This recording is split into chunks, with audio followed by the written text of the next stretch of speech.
O processo de modernização da agropecuária, como quase tudo nessa vida, traz consequências positivas e negativas. E aí, você saberia dizer quais são elas?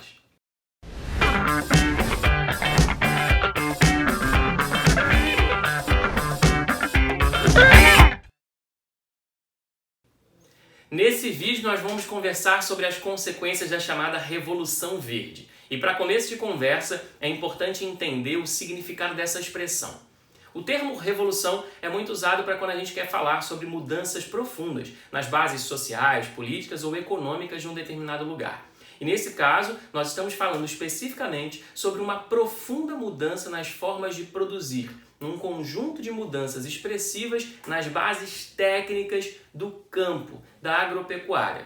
Por isso, uma revolução verde. Desencana de achar que esse verde, como a gente se acostumou nos últimos anos, tem a ver com algo ambientalmente responsável, ecologicamente consciente, desencana disso aí. Nesse caso, o verde é uma mera referência ao campo, à agropecuária. Agora, modernização da agropecuária é um processo que se desenvolve há milhares de anos. Ele se aprofunda no século XIX, mas é no período dos anos 60 e 70 do século XX que ele ganha níveis revolucionários. A quantidade de inovações feitas na produção de maquinário, equipamento, insumos, garantindo níveis de produtividade cada vez maiores no campo, é algo nunca visto antes. Por isso a gente vai chamar esse período dos anos 60 e 70 do século XX de Revolução Verde. É importante a gente entender que existe um importante componente geopolítico aí de pano de fundo. Os anos 60 e 70 são também o período da Guerra Fria, fazem parte de um período mais amplo chamado de Guerra Fria. E é nesse período que governos de países centrais vão investir volumes gigantescos de dinheiro, de recursos, para o desenvolvimento de técnicas e maquinários que garantissem a elevação da produtividade no campo, não só nos seus países, mas sobretudo nos países pobres onde a fome se alastrava. Existia um grande temor que a fome endêmica pudesse tornar esses países submetidos, fragilizados e, portanto, que eles pudessem sucumbir ao avanço do socialismo. Portanto, a Revolução Verde tem a ver com a injeção de recursos financeiros muito grandes para financiamento de pesquisas que desenvolvessem formas de produzir mais comida em menos tempo, mais comida em menos espaço, mais comida a menor preço. E não demorou muito para as consequências começarem a aparecer. Os níveis de produtividade fizeram com que a escala de produção aumentasse muito e também que o número de perdas se reduzisse bastante pelo uso intensivo de defensivos agrícolas, de pesticidas.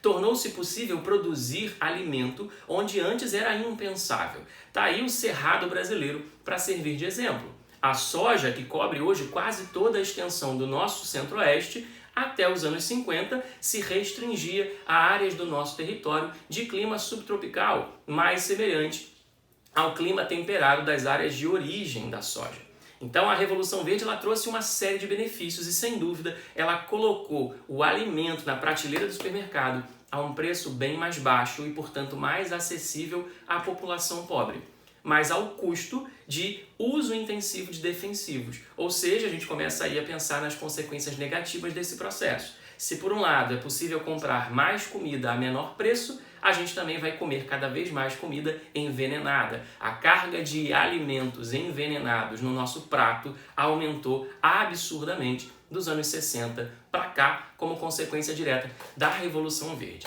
Outras consequências negativas importantes da gente citar aqui é o desemprego estrutural e a concentração fundiária. Como assim? Bom, o aumento do nível de mecanização, de inserção de maquinários e equipamentos no campo diminuiu a demanda por mão de obra e isso dispensou trabalhadores. E o aumento dos níveis de competitividade entre o pequeno e o grande produtor, porque o pequeno não tem capital para ter acesso a todos esses benefícios, a essas inovações técnicas da Revolução Verde. Então o nível de competitividade entre o pequeno e o grande aumentou e isso vai fazer com que muitos pequenos deixem de produzir no campo, vendam as suas terras e se somem aos trabalhadores dispensados do campo pela mecanização num processo intensivo de êxodo rural.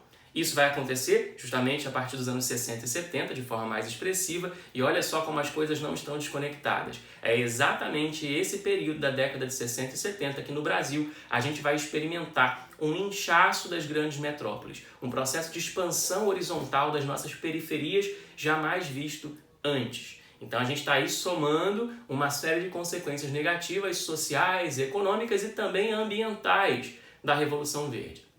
A gente vai ter um quadro agressivo de erosão genética. Já ouviu falar nessa expressão? Erosão genética é uma referência à perda de variabilidade genética, à perda de biodiversidade. Para citar um exemplo, até os anos 50 produzia-se no mundo mais de 100 variedades de arroz. Hoje a gente produz menos de 10, então a gente perdeu aí diversidade da natureza. E a gente não pode deixar de falar, obviamente, uma consequência fundamental. O campo pós-Revolução Verde, ele se torna cada vez mais refém das grandes multinacionais de biotecnologia. É isso, gente. Tem consequência positiva, tem consequência negativa e é importante que você saiba reconhecer cada uma delas, desenvolver argumentos sobre essas consequências, porque esse é um tema muito presente nas provas de vestibular. E quando ele aparecer na sua frente, você vai tirar de letra, porque a gente está junto na sua preparação rumo à sua aprovação na universidade. Curte o vídeo, se inscreve no canal se você ainda não fez isso, chama os seus amigos e vamos juntos, porque a gente vai seguir do lado de cá, produzindo cada vez mais material de qualidade e gratuito para você. Tchau, tchau!